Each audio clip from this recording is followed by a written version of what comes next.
I would like to say, Mr. Chair, no, that upon checking, Mr. Chair, Mr. Chair,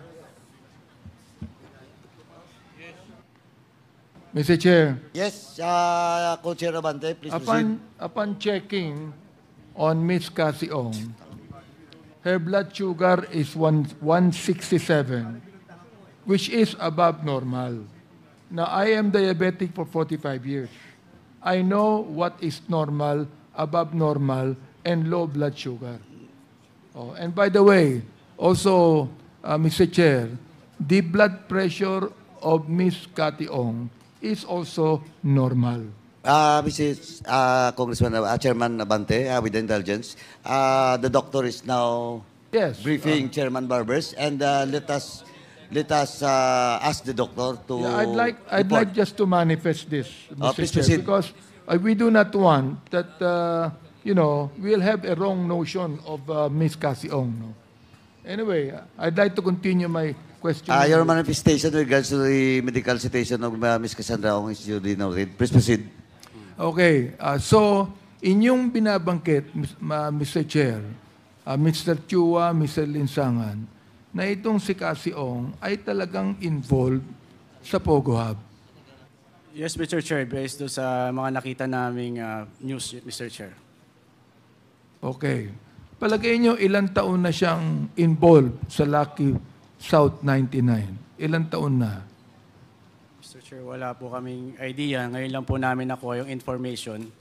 Okay. Kailan po kayo naging incorporator na hindi nyo alam? Nung nakuha po namin nung June 28, Your Honor, yung documents from SEC June Makati. 28, ano pong year? 2024, Your Honor. Doon nyo lang nalaman na kayo po ay naging incorporator na hindi nyo alam. June Yes. June 28, 2024. Yes, Mr. Chair, nung nakita na po namin yung documents na ni-request namin sa SEC, Your Honor. Well, kailan kayo naging empleyado ng Lucky South? Never, Your Honor. Kung never po, paano kayo nakilala nung tunay na incorporator ng Lucky South 99? Paano kayo nakilala at paano nalaman ang mga pangalan nyo? Mr. Chair, through Mr.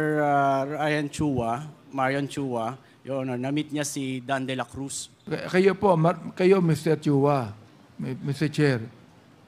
Na-meet ninyo, sino po na-meet nyo, Mr. Chair? Good evening, Mr. Chair, Your Honor. Na-meet ko po si Mr. Dan de la Cruz way back before pandemic time. Okay, sino po yung Dan de la Cruz nung na-meet nyo siya, Mr. Chair? Bumibili lang po siya sa akin nung paninda ko na Battle Tuyo. And nalaman ko lang din po na parang tauhan po yata siya ni Miss Cassie Ong. Kasi nung nag-meeting po kami nung November 2023, nabanggit po niya ulit na ang boss niya po is si Miss Cassie Ong.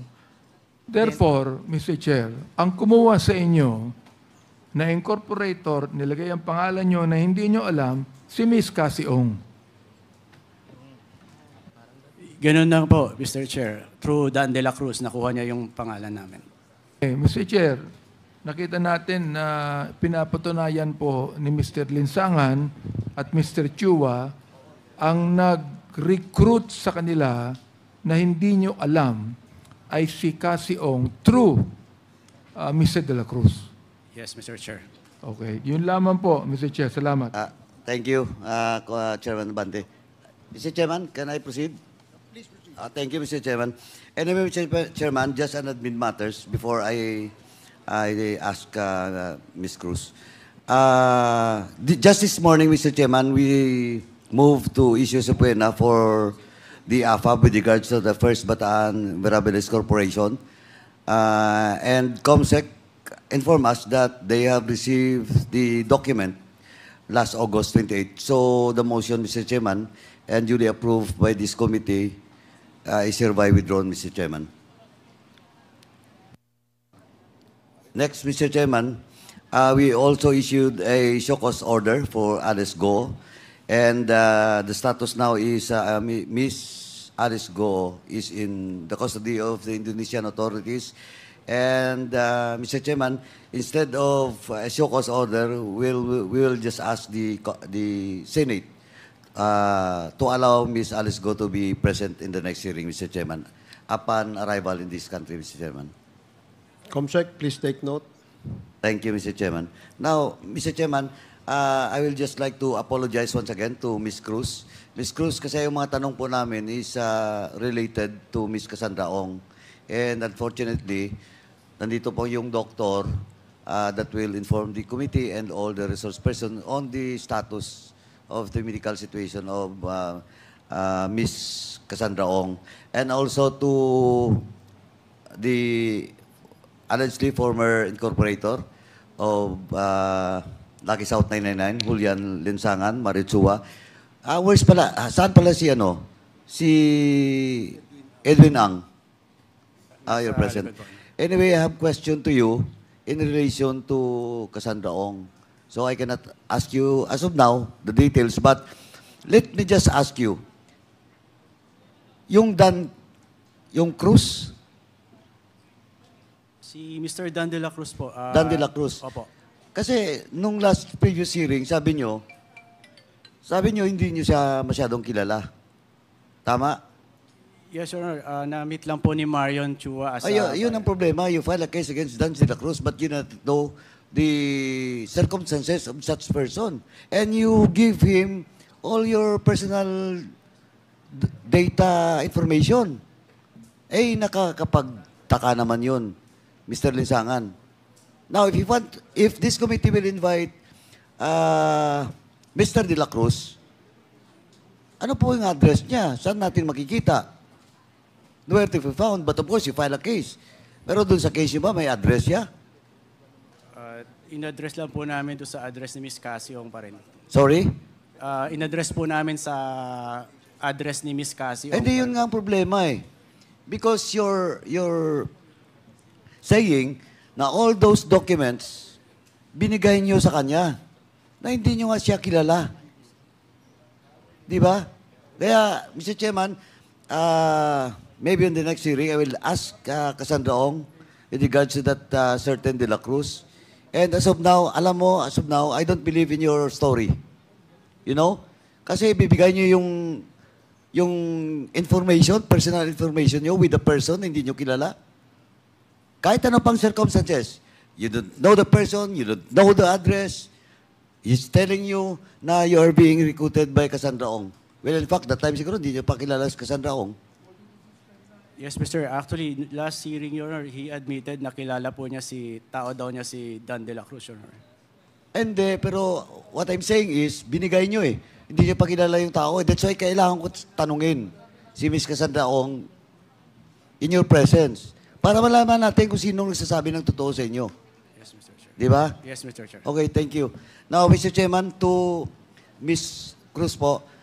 Ms. Cruz, kasi yung mga questions to be asked to you should be answered by Ms. Cassandra Ong with regards to the sale, to the sublease agreement, and of course, kay Ms. Maternas, saka kay Mascareñas po. Kasi Ms. Mascareñas was the first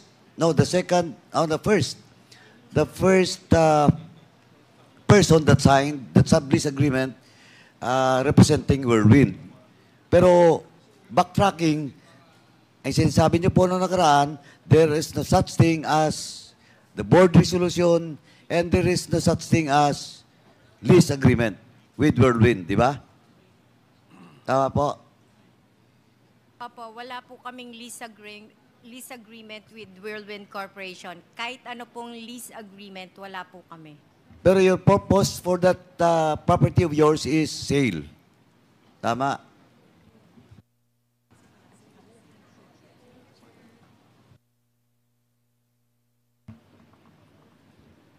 Mr. Chair, pwede po pakiulit yung question po. Hindi po renta, but the purpose of the family is to for sale, the land. Yes, Mr. Chair. Oh, anyway, since Cassandra Ong is not present, pag-usapan po natin yan. Sorry talaga, kasi out of control natin yung nangyari sa kanya ngayon. And sabi ko nga, nandito yung doktor to explain to us the present medical status of Miss Cassandra Ong. Sorry po talaga. Mr. Chair, sa mga sulat po namin, humihingi po kami ng permiso sa inyo kasi sa September 9 to 18, out of the country po kaming magkakapatid dahil po dun sa mother po namin.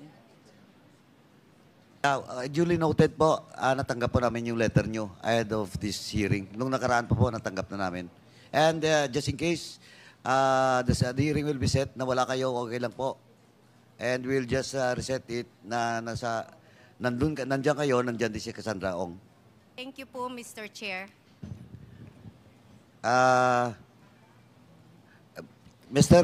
Lacerna, hindi pa po tayo tapos. Kaya lang medyo, I don't know if some of the members will ask a question pa. Yes, in the list, Kong Zia and then Congresswoman Mika Sonsing. Meanwhile, Mr. Chairman, doon lang po muna. Okay, thank Thank you, you. Congressman Paduano. Congressman Zia, you're Yes, thank you, Mr. Chair. Mr. Chair, I was slated to ask questions to Ms. Ong prior to the episode that we just seen. I believe she had a medical condition which requires direct medical attention. Mr. Chair, we have here the head of our medical director of the House of Representatives who personally assessed and checked, examined Ms. Ong. I would like to ask our doctor here, resident physician, what is now the status of Ms. Ong? What's the condition, really? Good evening, Mr. Chair. Good evening, everybody. Well, to put it in a nutshell, Ms. Cassandra Ong is quite unstable as of this moment. No, so definitely, as I saw earlier, that her blood sugar was very low, unreadable now, Doctora, even through the RBS, and then now it was after giving her some carbohydrates, it was raised to 169.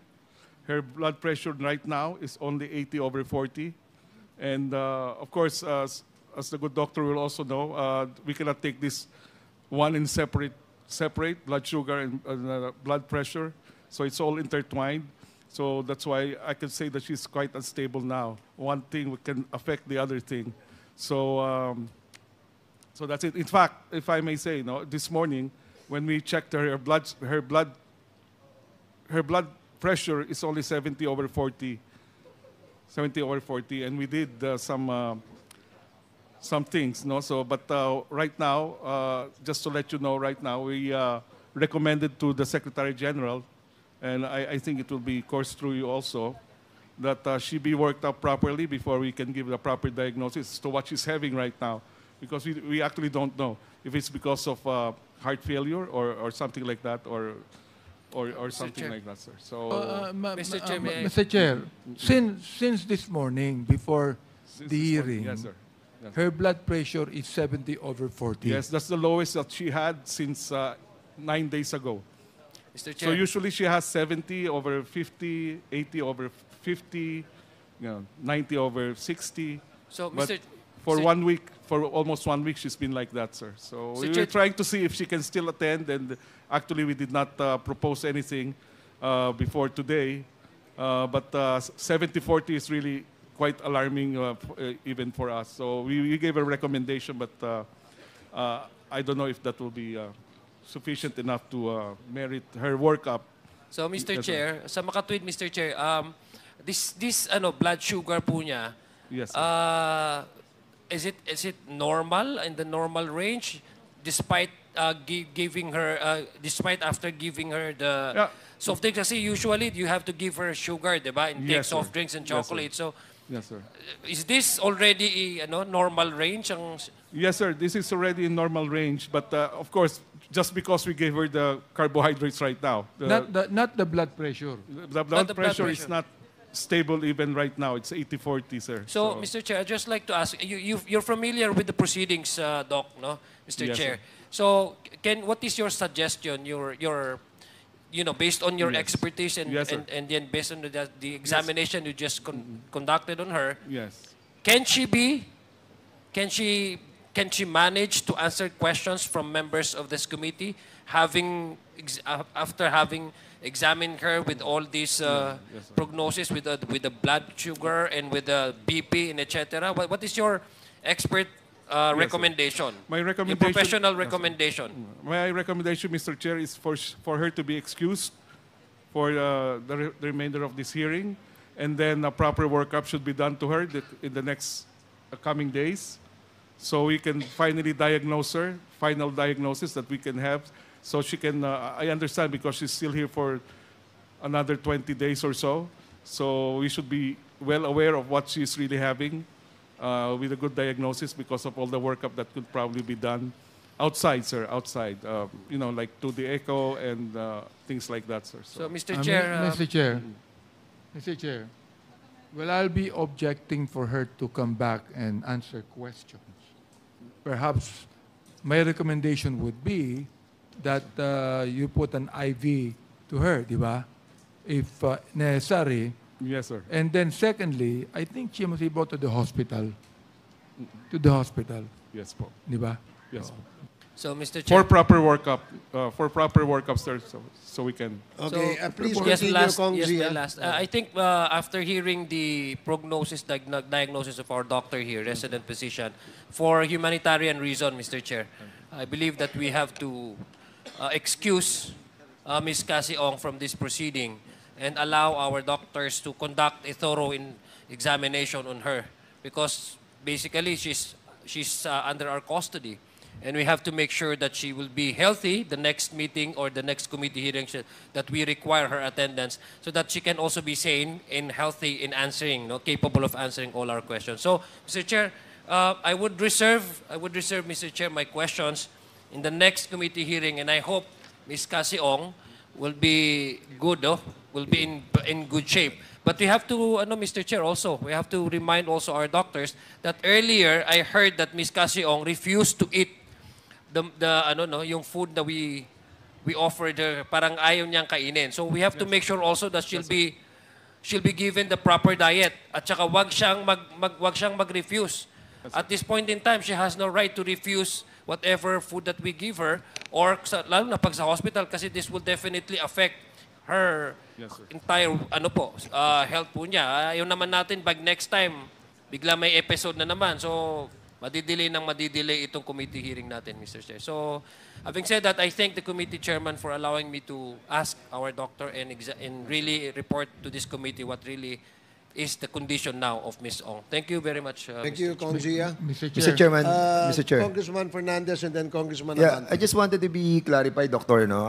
Kasi nakita ko to kanina na ang kanyang blood pressure was 90/50. And then a while ago when she testified, kasi 1207 pa to eh. So now, ano yung naging blood pressure niya prior to this 80/40, sir. Ha? 80/40, Mr. 80 Chair. Yes. over 40. And what that indicates? Hypotension po. Hypotension. And her It's, blood sugar, kanina mababa, it jumped to 167 Yes, sir.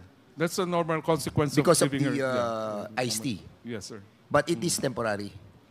I would presume, sir, it will be temporary. Will you sir. recommend having her in a hospital instead of being here? Yes, sir. We gave the recommendations already to the Secretary General. Kasi kung Yes, kinakailangan sir. dalhin siya sa hospital, Yes, sir. bring her to the for hospital. proper workup only, sir. For proper workup. Yeah. For please. proper workup. So we can make sure that when she gets presented here the next time, that we are aware of what she truly has, and we have already the proper medication, the proper treatment. Do that we have a complete that she can continue. Do we have Yeah. a complete facility in order to find out the real No, not condition? here, sir. Not here. Oh, in that Not here, case, Mr. having Chairman. this kind of blood pressure and the staggering blood sugar, Yes, sir. don't you think it's high time to bring Yes, her to sir. the hospital? Yes, sir. Or at least 2-3 days. Just to give the proper workup, sir. 2 to 3 days. Po. Okay, 2 to you will 3 be the one responsible for this, because I myself, I will be recommending her to be Yes, sir. brought to the hospital. So that Since, only, yes, sir. So Huh? that only, Mr. Chair, the next time she goes to the hearing, we already know exactly what she has, and she's being treated for whatever she has. no, what I'm trying to She- tell Yes, Doc, sir. Doc Yes, sir. Valencia, Valencia ba? Bautista po. Right now, we have the blood pressure that is so low, starting 1207, and then a while ago, you told us that it was from 90/60, naging 80/40 siya. Yes, sir. And then the blood sugar was so low when she drank the iced tea, it jumped to 167 milligram. So Yes, sir. don't you think it's proper to bring Yes, her sir. to the hospital now? If Mr. Chair. the committee will approve of that, then there's no reason for us to delay further. So the sooner we know her diagnosis, the sooner we can treat So her. we will be letting you your medical expertise. No? Yes, sir. Sige. Yes, Thank you, Mr. Chairman. Thank you, Congressman Fernandez. Doc, I Yes, think sir. you should do what is necessary. Okay po. No, kung kailangan siyang dalhin sa hospital, bring her to the hospital. Okay, sir. Kailangan i-work up siya, dalhin nyo, gawin nyo lahat ng work up Yes, sir. na kailangan. Opo, sir. Okay? You don't actually need the approval of the committee because I think this is an emergency case. So, Yeah, we can say sige, that. so, And Somehow, Mr. Chair, I'd like to tell our doctors that, for example, before the hearing, her blood pressure is 70/40. This No. morning, Mr. Chair, yes. Huh? This morning, Mr. Chair, Yeah, yeah. no? 70/40, correct? Yes po. 70/40. Before This the morning, hearing. around 10:30 in the morning. Ibig sir. sabihin, Yes, sir. pwede na papuntahin dito pag ganun ang blood pressure niya. But we were watching her the whole day, so somehow we felt she can, but apparently she wasn't able to continue sige. anymore, sir. Now that you have given your opinion on her medical condition, do what is necessary. The committee will abide by you. Okay? So, thank you. Mr. Chair. Next, Motion to... wait, Congressman Acop. Oo, kasi yung mga chairman, sila na lang eh. Sige, okay. Congressman Acop. Doc, sabi po nyo, 2 to 3 days. The lab exam will be complete. Not only the lab exams, Mr. Chair, I think she will have to undergo some other procedures like 2D echo and other things po. To rule out yung heart problem. Yes po. Pero yes at po. her age, medyo malayo. We cannot definitely say that, but I will be more comfortable with her having at least a 2D echo Kasi 2D napansin ko echocardiogram. nung tinatanong naman siya ni Kong Johnny Pimentel, ni Dan Fernandez, nakangiti pa eh. Di ba? Eh, kitang-kita ko naman nandyan siya eh. Pero nung si Congressman Abante, nakasimangot na. Hindi. I'm sorry, sir. I Tapos wasn't- bumalik kay Dan Fernandez. Nung sinabi niya na ikukulong sa Correctional Institute for Women, biglang nagbago. Eh, yun na napanood ko kanina. So, Yes, sir. pwede ba sa takot o sa stress yung Yeah, of ganyan? course, sir. Stress will have a big factor in all these things. So she's having all this stress and Tapos, hindi pa kumakain, hindi kagaya ni Madam Baterna. Kaya tingnan nyo si Madam Baterna kasi nakalabas. Okay na, mataba na. Pero itong isa kanina, haggard na haggard eh. Di ba? Yes, sir. Yes. Kaya nakita ko talaga. But to correct that, sir, she's not actually fasting. She just refused to eat what we give her, but she's ordering food from outside and eating properly, sir. Pero kung hindi siya kakain, talaga mangyayari yung Yes, sir. ganyan. Na Mr. Chair, I was told by Congressman Dan Fernandez that Chairman H invited Miss Baterna for dinner. Matagal ko nang alam yun. Kuan? Di ba, Madam Baterna? Di ba? Kita kayo ni Kuan, sa opisina niya. Oh, ikaw talaga. Mr. Chair, Thank you, Mr. kidding Chair. aside. Kidding aside, Mr. Chair. May Yes, I? Congressman Abante, and then Congresswoman Jinky Luistro, and then Congresswoman Garin. I just would like to make a manifestation, despite the fact that Ms. Cassie Ong is no longer fit to face this committee, that in questioning her, Mr. Chair, that she has consistently lied in this committee. And then when we asked Mr. Linsangan and Mr. Chua, they actually said that Ms. Cassie Ong is actually involved in Pogo, which, of course, Ms. Cassie Ong has consistently denied, Mr. Chair. So I just would like to make that manifestation. Okay, thank you, Congressman Abante. Congresswoman Luistro. Mr. Chair, I wish to confirm from our committee secretariat if we have issued an invitation to Duan Ren Wu because Cassandra Ong kept on mentioning his name as the one who is the big boss in Lucky South. Have we invited him? And considering, Mr. Chair, his non-appearance, may I move that a show cause order be issued against Duan Ren Wu. So move, Mr. Chair. Okay, there's a motion to issue a show cause order to one. Oh, there is already a show cause? So there is already a show cause order because we've been inviting him. Therefore, with the manifestation of the committee secretary that a show cause order has been issued already, then may I move that a subpoena ad testificandum be issued to Duan Ren Wu. So move, Mr. Chair. Second. There is a Second motion to issue a subpoena ad testificandum to Mr. Wu. Yes, Mr. Wu. Chair. Mr. Wu and duly seconded. Hearing no objection, the motion is carried. Mr. Chair, one more thing. Mr. A.J. De La Serna mentioned about the property, the solar plant in Cebu. May I request for a copy of the property with the LRA as well as the articles of incorporation, if it is a corporation, with the Securities and Exchange Commission, Mr. Chair.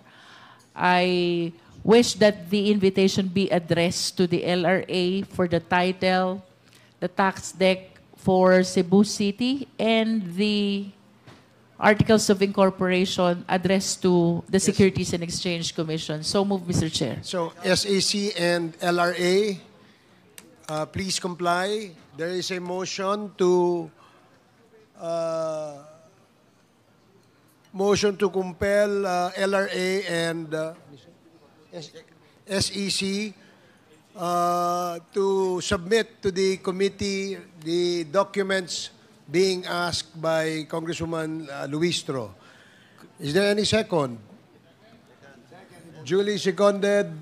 Good evening, Mr. Chair, Your Honors. May the LRA be... Hold on. Duly seconded and hearing no objection, the motion is carried. Yes, may I know your name, Attorney? Attorney Elizalde, Your Honor. I'm sorry? Attorney Elizalde of the LRA. Attorney Your Honor. Elizalde of? Of the Land Registration Authority, Your Honor. SEC. LRA. LRA. Yes, please proceed. Yes, sir. We shall provide the document which you require from us. Oh, you have already provided? We will provide, Your Honor. Okay, Mr. thank you. Chair. Thank you. SEC. SEC. Mr. Chair. So, COMSEC, please coordinate with SEC. Did you hear the request of Congresswoman Luistro? Can you please reply by not just by nodding to the committee?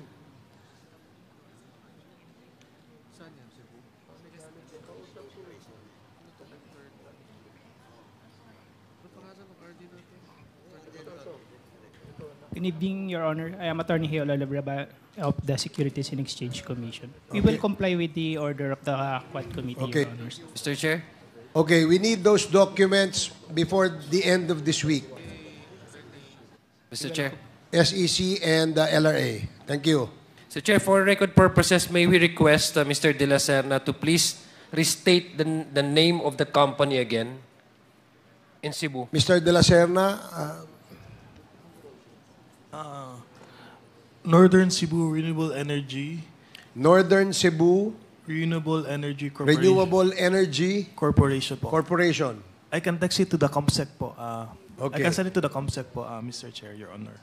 Thank you, Mr. Chair. Okay, thank you. Thank you, Congressman. Mr. De La Serna.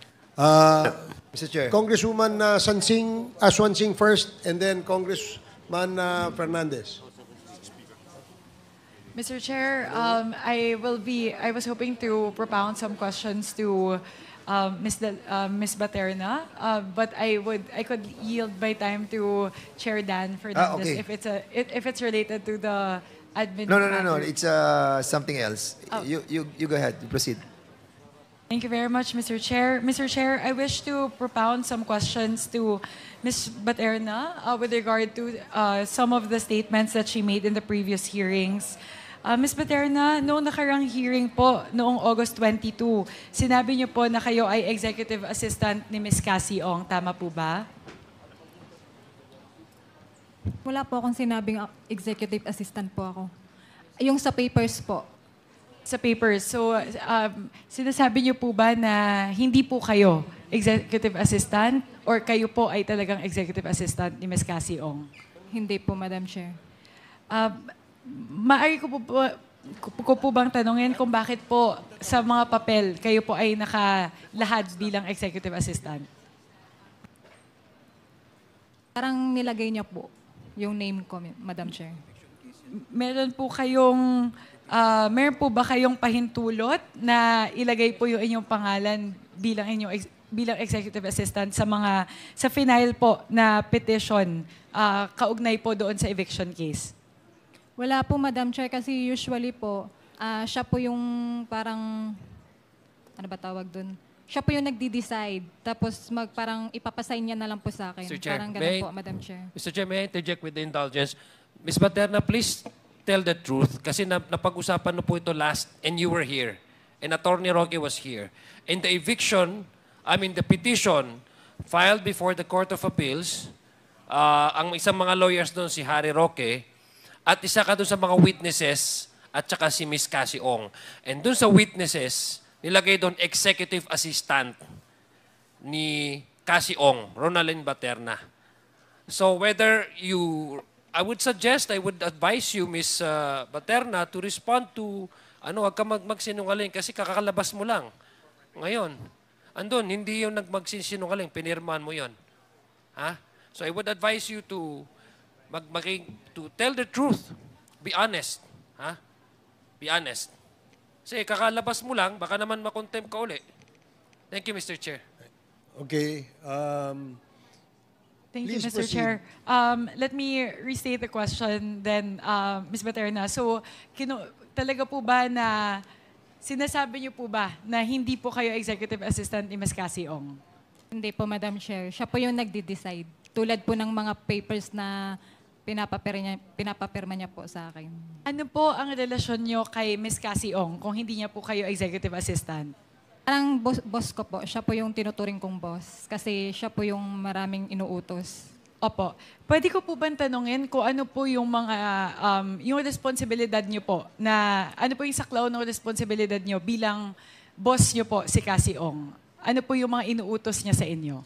At tulad po nung sa mga papers, dahil siya po yung kasi nung una po, kinuhanan niya rin po ako ng ID, tulad po ng ginawa niya po kila Mr. Linsangan.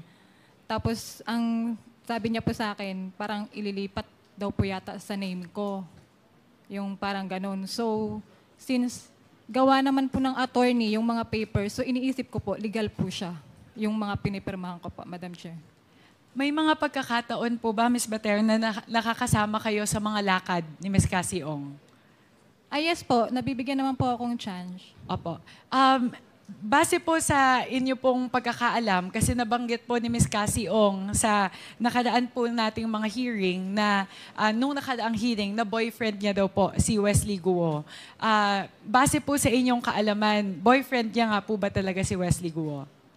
Hindi ko po alam, Madam Chair, kasi hindi naman po siya nag-share sa akin ng mga personal niya po. May mga pagkakataon po ba na nakikita nyo ng magkasama si Ms. Cassie Ong at si Wesley Guo? Parang meron po. Maaari nyo po bang ibahagi sa komite na ito? Ano po yung pagkakataon na yon? Ano pong okasyon? Ilang beses nyo na po sila nakitang magkasama? Okasyon po yun, Madam Chair, parang Valentine's, parang nagbigay ng flower yata si Wesley. Saan po naganap ito, Ms. Baterna? Doon po sa yung aesthetic salon niya po. Kasi nakita na lang po namin yung flowers na dala-dala niya po. Nakita niyo po mismo yung pagbibigay ni Wesley Guo kay Cassie Ong noong mga bulaklak? Nung dumating po sila doon, dala-dala niya na po yung flowers, tas kasama po si Sir Wesley. Saan po sila pumunta pagkatapos nun? Sa opisina niyo po ba? Ay, hindi ko na po alam, Madam Chair. Hindi. Saan niyo po sila nakita? Sa aesthetic salon niya po. Nandun po kayo sa aesthetic salon? Opo. Hindi po sa inyong opisina? Ay, hindi po. May mga pagkakataon po ba bukod kay Wesley Guo? May pagkakataon po ba na nakita nyo na magkasama si Ms. Cassie Ong at si Alice Guo? Hindi po, Madam Chair. Sa inyo pong pag-alala, kahit kailan po, hindi niyo po nakikita pa si Miss Alice Guo? Once po. Kailan po Pero ito? hindi po yung totaling nakaharapan. Opo, maano niyo po bang ibahagi kailan yung pagkakataon na iyon na nakita niyo si Alice Guo? Hindi ko po madaan-daan, Madam Chair, kasi doon po ulit sa aesthetic po, may parang pinagawa po siya. Parang Opo, ganun. parang ang dami po nagaganap, Mr. Chair, dito sa aesthetic salon na ito. Maaari niyo po bang ibahagi yung pangalan ng aesthetic salon at saan po ito nakatayo? Saan pong, sa Porac po ba? Sa Bamban? Saan po itong aesthetic center na ito? Ang alam ko po ay dati po, nakatayo po siya sa may friendship po, Angeles. Pero nag-close, wala na po yung ano doon wala na po yung, ano tawag doon? Yung store. Lumipat po yata, pero hindi ko po alam kung saan na po nila nilipat. Opo, ano pong pangalan, kung naaalala niyo po, yung pangalan ng aesthetic center? La Princesa po. La Princesa. Yes Opo. Sino po ang may-ari nito? Ang pagkakalam ko po kay Ma'am Cassie. Si Cassie Ong po. Opo. Doon po sa aesthetic center na yon, base po sa inyong sinasabi, nakita nyo na po sa dalawang magkaibang okasyon na binisita po ni Wesley Guo, si Miss Cassie Ong, at binisita din po ni Miss Alice Guo, si Miss Cassie Ong. Doon po sa aesthetic center na ito. Yes po, Madam Chair. Magkaibang pagkakataon po ito. Yes po, Madam So, dito po sinasabi niyo po sa komite na sigurado po kayo na magkakakilala si Miss Cassie Ong, si Miss Alice Guo, at si Mr. Wesley Guo. Yes po, Madam Chair. Okay po. Salamat po, Ms. Baterna. Sunod po na tanong ay, kilala niyo po ba si Mr. Duan Renwu? O yung tinatawag po na Big Boss? Yes po, nakikita ko po siya. Nung mga pagkakataon po na nakikita niyo po siya, kasama niyo po ba si Miss Cassie Ong? Siya po yung kasama ni Ma'am Cassie po. So sa lahat po ng pagkakataon na nakita mo si Mr. Duan Renwu, lahat po ng pagkakataon na iyon ay magkasama sila ni Cassie Ong? Yes po, Madam Chair. Sa mga pagkakataon po na nakikita nyo sila, ano po iyon? Okasyon po ba yon o may trabaho ba? Meron ba silang transaksyon na ginagawa? Ilang beses nyo na po ba sila nakita na magkasama? Minsan lang po, Madam Chair, kasi hindi po sila palagi pumupunta doon kung saan po ako nag-work. Opo. Pag sinasabi niyo po na kung saan po ako nag-work, sa Lucky South 99 compound po? Yes po. Okay. Para lang po malinaw po sa amin. Hindi po sa Whirlwind. Sa Lucky South 99 po. Yes po. Bihira niyo po sila nakikita, pero may mga pagkakataon po na nakita niyo na magkasama sa ilang okasyon na bumibisita si Miss Cassie Ong at si Mr. Duan Renwu nang magkasama sa Lucky South 99 office. Yes po, Madam Chair. Opo. Ano po yung dahilan na bumibisita po sila sa Lucky South 99 na opisina? Siguro po, chine-check po nila yung yung building, parang ganun. Chine-check po yung building? Opo, yung ano ba tawag doon? Yung yung negosyo nila, parang ganun po siguro, Madam Chair. Opo. So, involved po ba sila sa operasyon ng Lucky South 99? Kaya sila nag-check ng building? Hindi ko lang po alam, Madam Chair. Opo. Sige po. Sa Lucky South 99 po, kayo po ay treasurer ng Lucky South 99? Hindi po. Ano po ang official designation nyo? Wala po ba kayong official na designation doon? Yung corporate secretary po. Kaso Opo. papers only. Kindly wrap up, Opo. Congresswoman Sansing. Opo. Ito pong kasi po yung Lucky South 99, meron pong mga utilities na binabayaran tulad po ng tubig at kuryente. Nakikita nyo po ba yon kapag merong mga gano'n na pinaprocess? Yung mga dumadating po ng mga bill? Hindi po, Madam Chair. So, hindi nyo po nakikita? Hindi po. Hindi nyo din po alam kung ano yung billing address ng Lucky South 99? O alam nyo po ba? Billing address po. Opo. Kapag Yung meron address lang po yung alam ko, pero yung billing address na ginagamit po nila, hindi po. So hindi po kayo involved doon sa pagbabayad ng utilities, tubig at kuryente? Hindi po. Okay. Sige po. Huling tanong na lang, Mr. Chair. Nabanggit po sa mga nakarang hearing na kayo po ay shareholder at officer ng Fujian Shen Amoy at Lucky South 99. Tama po ba? Yes po, Madam Chair. Alam niyo po ba kung magkano po yung equivalent ng value ng inyong shares na hinahawakan sa Fujian Shen Amoy at sa Lucky South 99? Sa totoo niyan, Madam Chair, hindi ko po talaga siya matandaan. Opo. Hindi niyo po natatandaan o hindi niyo po alam? Hindi ko po alam. Opo. Kasi, Mr. Chair, mahalaga po yung katanungan natin na ito. Kasi po, sa estimate po, ang value po ng shares na hawak ninyo sa Fujian Shen Amoy ay naglalaro sa 1.5 million pesos. At sa Lucky South 99 naman po, ilang milyon din po. Higit po sa 1 milyon.